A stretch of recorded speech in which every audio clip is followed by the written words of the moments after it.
السلام علیکم ورحمۃ اللہ وبرکاتہ۔ آج الحمدللہ سید صدام علی اور زینب صدیقی کا نکاح ہوا ہے۔ اس نکاح جو ہے تاج مساجد بھوپال کی تاج مساجد میں ہوا ہے یہ، اور اس نکاح کو ہمارے بھوپال شہر کے قاضی سید مشتاق علی ندوی صاحب نے پڑھایا ہے، اور اس نکاح میں جو ہے مکمل خطبہ کے ساتھ ساتھ انہوں نے خطبے کے اندر جو ترجمہ ہے اس کا جو تفصیل ہے وہ بھی بیان کی ہے۔ تو آپ سب سے گزارش ہے کہ اس جو خطبہ ہے اس کو ضرور سنیے اور اس کے ترجمے کو سنیے، کیونکہ یہ جو نکاح ہو رہا ہے، نکاح کے میں جو خطبہ پڑھا جاتا ہے اس کے کیا معنی ہیں، اس کی اہمیت کیا ہے، یہ سب چیزیں جو ہے اس خطبے میں شہر قاضی صاحب نے بیان کی ہیں۔ تو آپ انشاءاللہ اس خطبے کو سنیے۔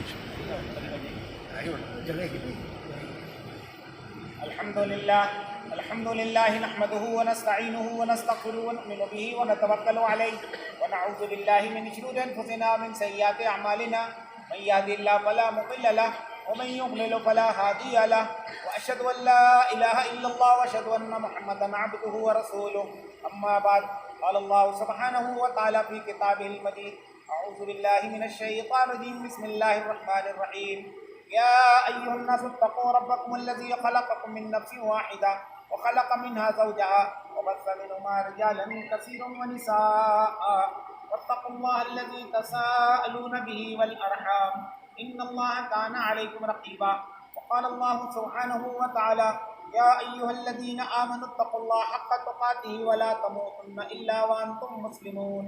وقال الله سبحانه وتعالى: يا أيها الذين آمنوا اتقوا الله وقولوا قولا سديدا يصلح لكم أعمالكم ويغفر لكم ذنوبكم ومن يطع الله ورسوله فقد فاز فوزا عظيما.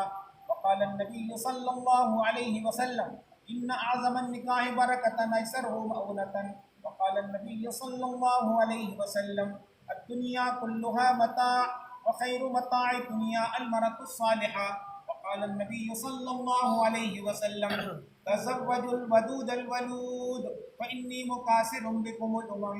وقال النبي صلى الله عليه وسلم: النكاح من سنتي. وقال: ومن رغب عن سنتي فليس مني، او كما قال عليه الصلاة والسلام. محترم سامعین کرام، یہ آپ نے ابھی نکاح کا خطبہ سنا ہے۔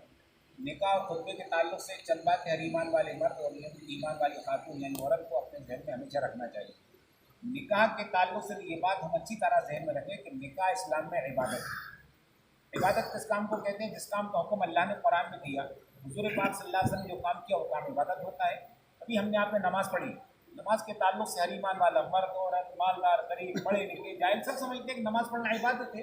نماز کا حکم اللہ نے قرآن میں دیا، حضور نماز پڑھی، نماز کا طریقہ اسی طرح نمبر 1 پر ہمارے دلہا میاں صاحب نوجوان دوستوں سے تمام ایمان والوں سے کہہ رہا ہے کہ نکاح کے تعلق سے بھی یہ بات سمجھیے کہ نکاح کا اللہ نے قرآن میں حکم دیا ہے، حضور نے نکاح کیا ہے، نکاح کا طریقہ بتایا، تو نکاح بھی کیا ہوا؟ نکاح کیا ہوگا؟ بھائی حصہ ملے گا پھر کر رہا ہے باتوں کو حصہ ملنے میں دیر کر رہے ہیں، میں تقریر نہیں کر رہا، میں یہ ماسٹر کی دے رہا ہوں زندگی بھر کے لیے، نسلوں کے لیے۔ نکاح کیا ہوگا؟ نکاح کیا ہوگا؟ بولو یار، عبادت میں کہہ رہا ہوں، یہ جب تک مسلمان نہیں سمجھیں گے مزہ نہیں آئے گا مجھے۔ ارے نکاح عبادت ہوا، نکاح عبادت ہوا۔ اگلی بات سنیے، ایک ہوتی عادت اور ایک ہوتی عبادت، ایک ہوتی عادت اور ایک ہوتی عبادت۔ عادت اور عبادت میں فرق ہوتا ہے نیت کے ذریعے، انما الاعمال بالنیات مشہور حدیث۔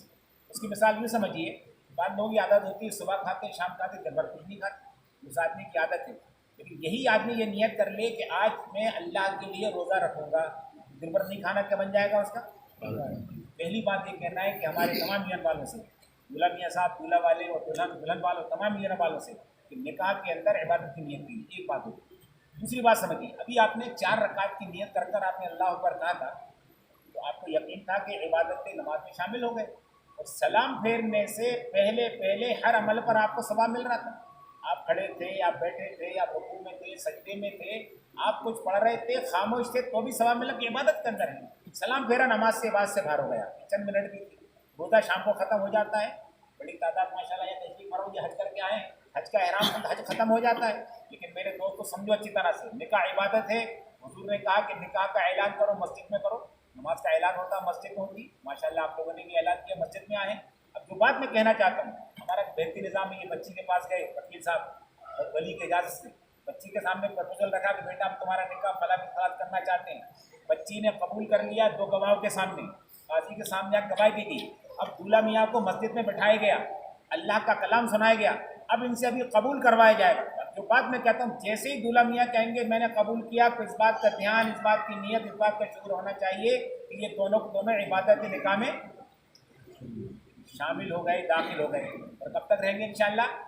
اگر 100 سال کے بعد بھی انشاءاللہ رخصت کے بعد ساتھ رہیں گے, کیونکہ انشاءاللہ یہ 100 سال کی زندگی عبادت بن جائے گی. اس کی پوری تفصیلات موجود ہے, میں تفصیل میں نہیں جاتا.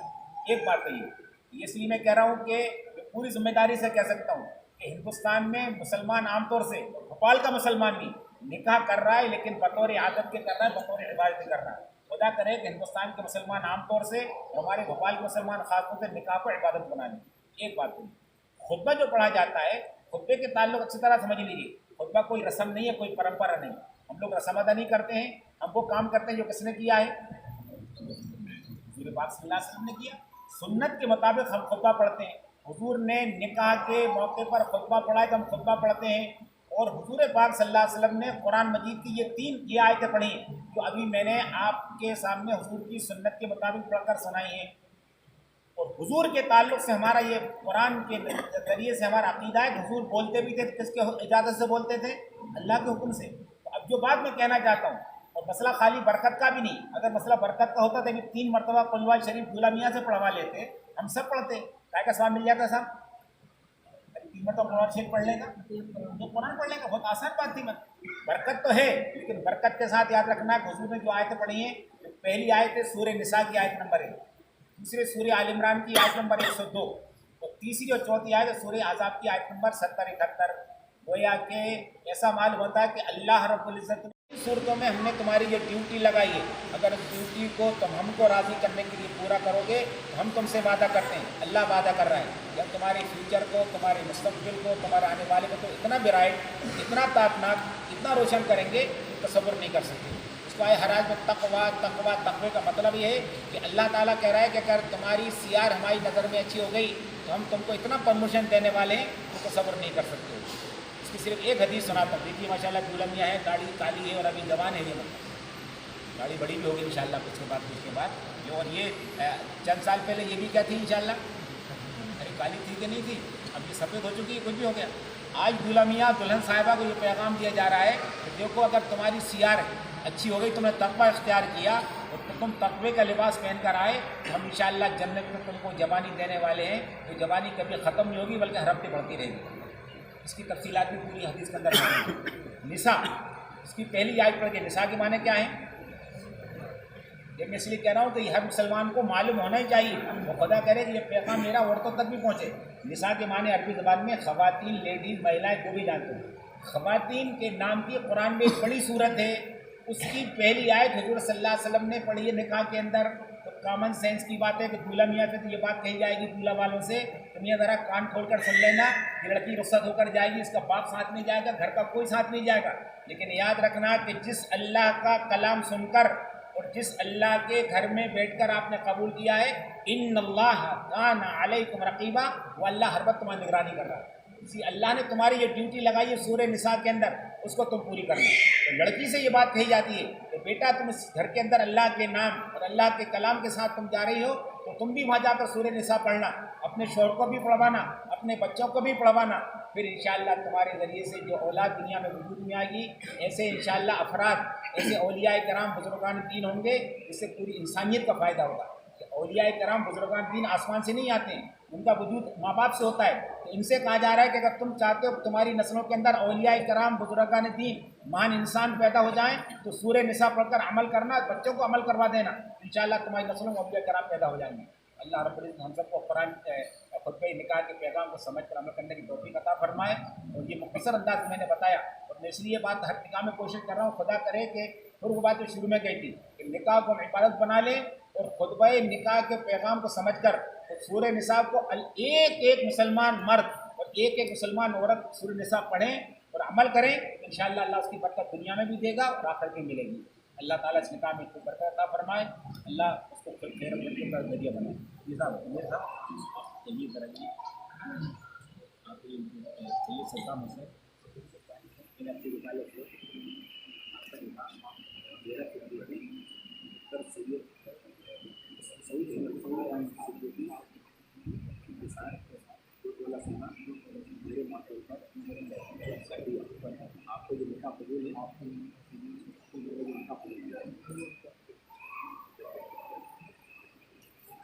آپ لوگ بارک اللہ فیکما بارک علیکما وجمع بینکما